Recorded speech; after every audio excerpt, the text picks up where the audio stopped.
Le cycle de Noël, l'Avent. Les 4 dimanches de l'Avent et l'office des 4 temps de l'hiver résument à grands traits l'enseignement de la Sainte Église. C'est la préparation à la naissance de Jésus.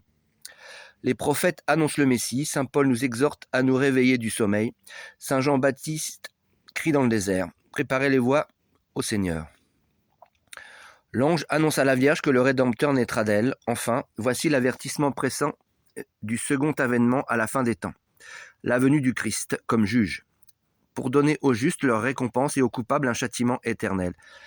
Préparons nos âmes par une plus grande fidélité à Dieu et une charité plus réelle à l'égard du prochain. Réveillez, Seigneur, votre puissance. Votre puissance seule est à même de nous relever de nos péchés et de nous replonger dans la vie nouvelle que vous nous avez promise. Nos efforts ne pourraient jamais nous rétablir dans votre amour. Seigneur, dites la parole de guérison. Vers vous, ô mon Dieu, j'ai élevé mon âme, en vous je me confie et je n'aurai point à en rougir. Que je ne sois point un sujet de dérision pour mes ennemis, car tous ceux qui vous attendent avec constance ne seront point confondus. Seigneur, faites-moi connaître vos voies et enseignez-moi vos sentiers.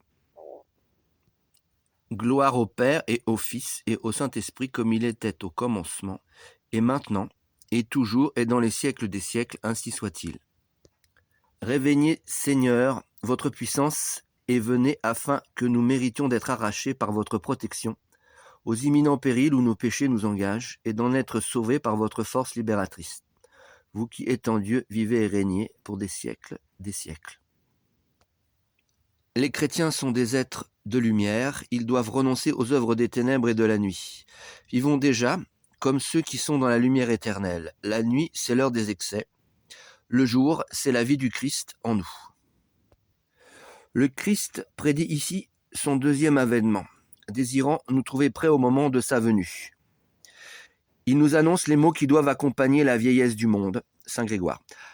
Alors notre rédemption sera un fait accompli. Cette perspective doit nous pénétrer d'une confiance salutaire et nous encourager à faire pénitence. Le Seigneur répandra sur nous ses bienfaits et notre terre donnera son fruit. Puissions-nous recevoir, Seigneur, dans votre temple le don de votre miséricorde, afin que nous préludions par de dignes hommages aux solennités prochaines de notre rédemption.